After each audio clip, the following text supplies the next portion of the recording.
दर्शकों, चर्चा करेंगे मीन राशि की आपके लिए साल 2025 आने वाला कैसा रहेगा और आपकी इस राशि पर चार चार बड़े ग्रहों के गोचर का क्या शुभाशुभ प्रभाव रहेगा। प्रिय दर्शकों, इस वर्ष देवगुरु बृहस्पति 15 मई 2025 को चूंकि इस समय वर्तमान में आपके राशि के ठीक तीसरे स्थान पराक्रम स्थान में है और वह वहां से उनका सबसे फेवरेबल जो स्थान होता है, जहाँ के वह कारक भी हैं, उस स्थान में यह देवगुरु बृहस्पति केंद्र में जाकर के अर्थात चतुर्थ स्थान सुख स्थान में जाएंगे और वहां से इनको चूंकि तीन दृष्टियां प्राप्त हैं। जो प्रथम दृष्टि उनकी है देवगुरु बृहस्पति की आपके अष्टम स्थान पर जा रही है, जो कि यहाँ नेगेटिव इनका प्रभाव फल देखने को मिलेगा। लेकिन इनका दशम आपके कर्म स्थान में, जो जब भी सुख स्थान में देवगुरु बृहस्पति होते हैं तो केंद्र में यह अत्यधिक शुभता प्रदान करते हुए आपके प्रोफेशनल लाइफ को, आपके करियर को चार चांद लगाने का कार्य करते हैं। जो चीजें अनसुलझी होती हैं उनको भी यह सुलझा करके और आपके लिए सहज कार्य को कर देते हैं, जिसकी वजह से आपको सफलता प्राप्त होती है। और इसके साथ साथ में देवगुरु बृहस्पति की दृष्टि 12वें स्थान पर भी है, जहां पर कि वहां पर 29 मई 2025 को राहु, चूंकि आपकी राशि में अभी वर्तमान में गोचर कर रहे हैं, जो कि 29 मई 2025 को यह आपके 12वें स्थान में राहु का गोचर होगा। और 15 मई को जो है देवगुरु बृहस्पति की चूंकि सुख स्थान में जाना और उनका 12वें स्थान में राहु को दृष्टिगत करना, यह दोनों ही स्थितियां, चूंकि यहाँ पर देवगुरु बृहस्पति की जो दृष्टि है 12वें स्थान पर, वह जो है इसलिए काल पुरुष में, चूंकि यह उनकी उच्च की यह उनके स्व राशि भी है, तो इसलिए यहाँ पर मैं ये कह सकता हूँ कि राहु की बहुत स्थिति यहाँ पर अनुकूल नहीं होगी, बल्कि राहु देवगुरु बृहस्पति के अनुसार ही आपको फल देंगे। हाँ, इतना जरूर है कि थोड़ी बहुत विवादित स्थितियों से आपको बचना चाहिए और आर्थिक जो है विषमता युक्त आर्थिक जो जहाँ पर अनियमितताएं होती हों, ऐसे कार्यों से थोड़ी सी आपको दूरी बना करके रहना चाहिए। ऐसा करने से निश्चित रूप से आपको यह देवगुरु बृहस्पति सुख स्थान से सप्तम दृष्टि से दशम स्थान को देख करके यह निश्चित रूप से आपको प्रोफेशनल स्तर पर अत्यधिक जो है बड़ी प्रतिभा और कई प्रकार के आय को सुनिश्चित करते हुए आपकी आमदनी को बढ़ाने वाले से साबित होंगे। अब दूसरे राशि चूंकि परिवर्तन कर रहे हैं वो है शनिदेव चूंकि आपके वर्तमान में 12वें स्थान में यानी कि कुंभ राशि में है, जो कि अब आपके व्यक्तित्व से देवगुरु बृहस्पति का जो राशि है आपका, जिनके स्वामी देवगुरु बृहस्पति है, उनका शनिदेव से आपके व्यक्तित्व का जोड़ा होगा। अर्थात आपकी जो पर्सनल जो लाइफ है, आपकी जो पर्सनालिटी है, जो आपका व्यक्तित्व है, उसमें शनि के आने का मतलब यह है कि ऐसे लोग बहुत ही निष्पक्षता बरतते हैं और कई प्रकार से अपने आप को दिखावा और बहुत ज़्यादा जो है चढ़ बढ़ करके अपने आप को साबित करना या बताना या जताना, यह स्वभाव ऐसे लोगों का नहीं होता। उससे दूरी बना करके और ऐसे लोगों का व्यक्तित्व समाज में अत्यधिक जो है प्रशंसनीय हो जाता है। ऐसे लोग समाज में पूजित होते हैं, किंतु चूंकि इनकी शनि की जो दृष्टि होती है वह सप्तम स्थान में होगी। पहली 7वें जो इनकी दृष्टि है, पहला जो शनिदेव का आपके जो दृष्टि होगा वो होगा पराक्रम स्थान में। तो पराक्रम स्थान में तो शनि का दृष्टि होना और जो है वहां पर पराक्रम भाव को एक्टिव कर देंगे, क्योंकि वहां के कारक है। लेकिन इनका सप्तम स्थान में दृष्टि डालना, ये आपके पर्सनल लाइफ अर्थात विशेष करके आपके जीवन साथी को लेकर के और आपके बीच में थोड़ी गलतफहमियां आ सकती हैं, जिसकी वजह से टकराव की स्थितियां बन सकती हैं, तो उससे आपको बचना चाहिए। और दूसरा, शनि की दृष्टि चूंकि सप्तम स्थान के साथ साथ में नवम स्थान यानी कि आपके भाग्य स्थान पर भी है, और भाग्य स्थान पर शनि की दृष्टि का मतलब यह है कि थोड़े से आप जो है जो पारंपरिक जो चीजें हैं उनसे आपका जुड़ाव नहीं रह पाएगा, अर्थात अपनी परंपरागत चीजों से आपको ये शनि हटा सकते हैं। लेकिन मैं आपसे यही कहूंगा कि चूंकि आपका देवगुरु बृहस्पति, मैं पहले ही बता चुका हूं कि जब तक आप परंपरागत चीजों से नहीं जुड़ेंगे, जब तक आप धार्मिक कृत्य से नहीं जुड़ेंगे, जब तक आप परोपकारार्थ लोगों से नहीं जुड़ेंगे तब तक आपको देवगुरु बृहस्पति आपको सपोर्ट नहीं करेंगे। और देवगुरु बृहस्पति के सपोर्ट ना करने मात्र से आप जो है, जैसे मान लीजिए कि आर्थिक हानि, और वो कैसी आर्थिक हानि, जैसे मान लीजिए आप जो है एटीएम का पासवर्ड हो गया या कोई ओटीपी ऐसा आ गया जिसको आपने लिंक पर क्लिक किया और ऑनलाइन आप जो है ठगी के शिकार हो गए, इससे आपकी आर्थिक ये जो है हानि, यह देवगुरु बृहस्पति पहुंचा देते हैं। थोड़ी इस पर भी विशेष रूप से आपको सावधानी बरतना चाहिए, क्योंकि देवगुरु बृहस्पति के अष्टम स्थान पर जो है दृष्टि है। दूसरा कि आप किसी भी प्रकार से अपने आंतरिक चीज़ों को आप डिकोड मत होने दीजिएगा, इसलिए चूँकि आपके देवगुरु बृहस्पति अष्टम स्थान में कई प्रकार की चीज़ों को नुकसान पहुँचा सकते हैं। आपकी पर्सनल लाइफ़ को, अथवा आपके व्यापारिक क्षेत्र को, अथवा आपके नौकरी के क्षेत्र को भी यह जो है प्रभावित यानी कि डिस्टर्ब कर सकते हैं। तो इससे आपको थोड़ी-सी ज़रूर सावधान और बचना चाहिए। मैं बात जो शनि की दृष्टि कर रहा था, शनि के दृष्टि के जो दसम जो उनका दृष्टि है, वह आपके भाग्य स्थान पर था। तो भाग्य स्थान में जब भी होता है तो शनि को वहाँ पर अच्छा नहीं माना जाता। लेकिन जब देवगुरु बृहस्पति आपके एक्टिव रहेंगे, तो निश्चित रूप से भाग्य का पूरा आपको साथ मिलेगा। और कर्म का, यानी कि कर्म क्षेत्र में गुरु की दृष्टि है, चूँकि चतुर्थ स्थान में है, और वहाँ पर केतु की भी दृष्टि बनने से ध्वज योग बन रहा है, जिसकी वजह से आपको भाग्य स्थान में शनि की दसम दृष्टि से आपकी बहुत ज़्यादा प्रोफेशनल लाइफ जो है कुप्रभावित नहीं होगी, बल्कि उनका प्रभाव जो है निष्क्रिय ही रहेगा।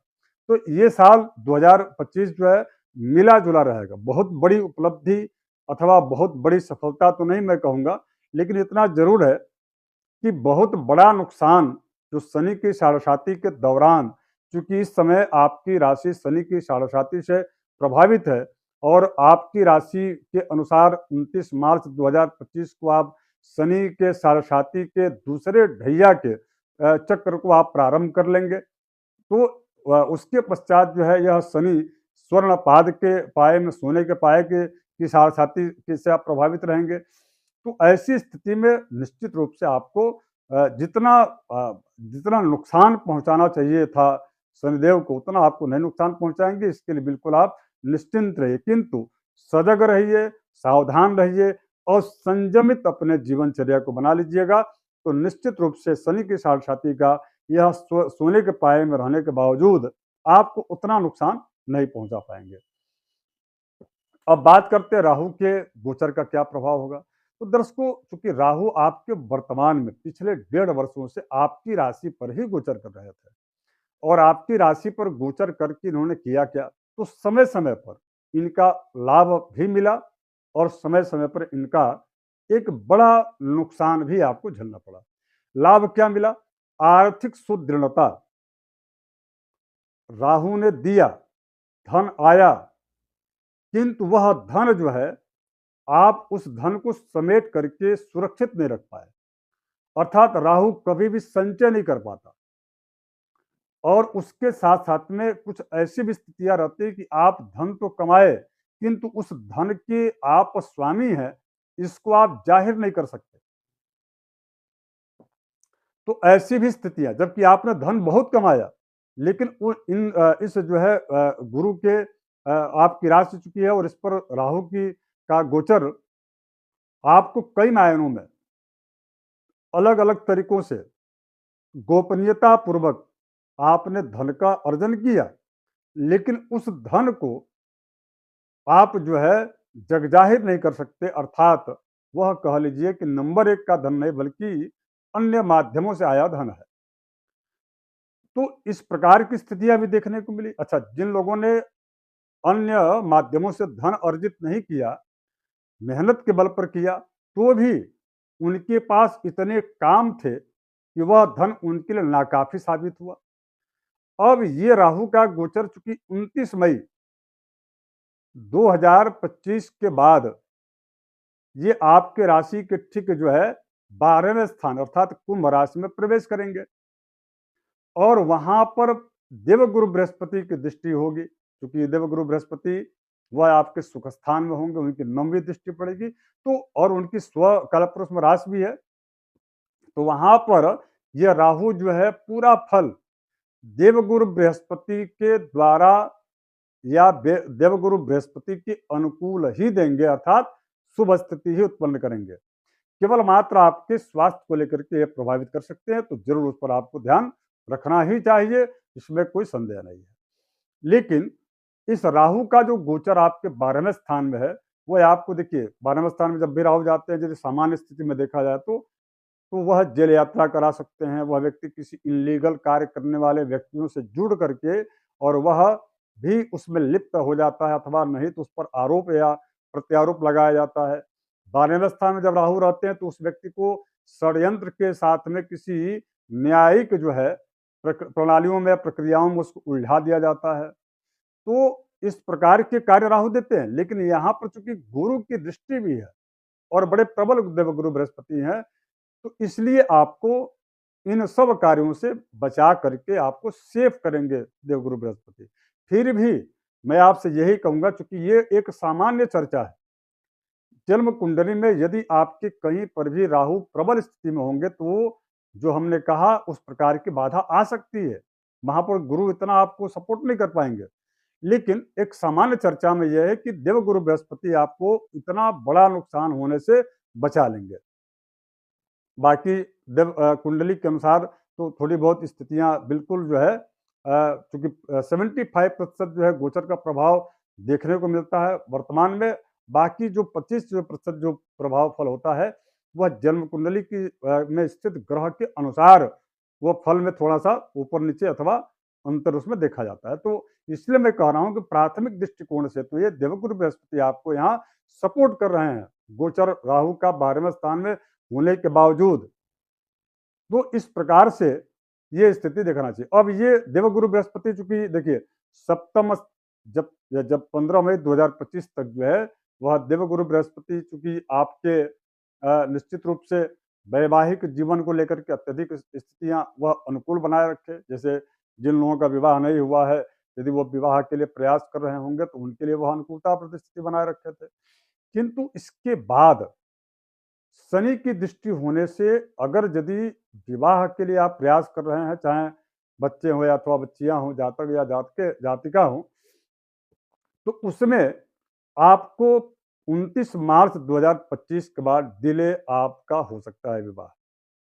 दूसरा कि उसके साथ साथ में राहु की दृष्टि चूंकि आपके जो है 6ठे स्थान पर होगा और केतु का गोचर हो रहा है, जो कि यह सप्तम स्थान से आपके 6ठे स्थान में केतु जा रहे हैं। यह रोग का है, ऋण का है, साथ ही साथ में शत्रु का है। और केतु के जाने की वजह से यह कुछ छोटे मोटे ऑपरेशन इत्यादि चीज़ों की स्थितियां भी यह बना सकते हैं, इस प्रकार का देखा जा रहा है।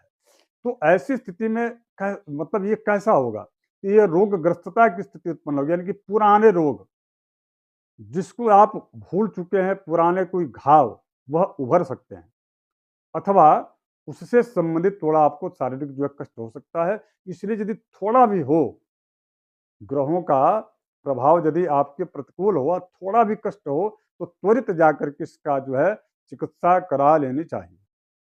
अब अष्टम स्थान में राहु और गुरु दोनों की दृष्टि है। तो मैंने जैसा कि पूर्व में कहा कि आपको डिजिटल प्लेटफॉर्म्स पर आपको किसी न किसी प्रकार से षड्यंत्र पूर्वक जो है आपको ठगा जा सकता है, आर्थिक जिससे आपको नुकसान हो। और दूसरा, शेयर मार्केट से संबंधित यदि आप कोई बड़ा निवेश कर रहे हैं तो वह 15 मई 2025 के पहले पहले ही कर लीजिएगा। इसके बाद यदि आप करेंगे तो शायद हो सके, एक सामान्य चर्चा यदि देखा जाए तो यह साल 2025 आपके लिए वहां हानिप्रद स्थितियां उत्पन्न करेगा। दूरगामी परिणाम आपको बहुत अच्छा सुखद नहीं देगा। लेकिन बात यहाँ पर यह है कि सुख स्थान में देवगुरु बृहस्पति जा रहे हैं तो वह क्या दे रहे हैं?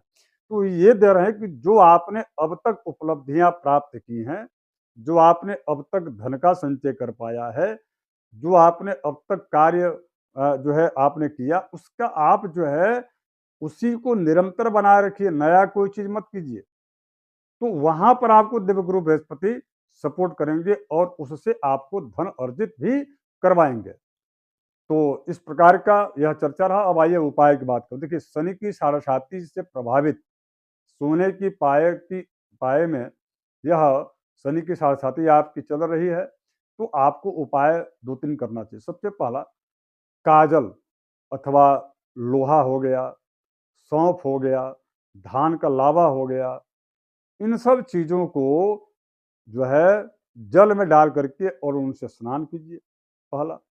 दूसरा,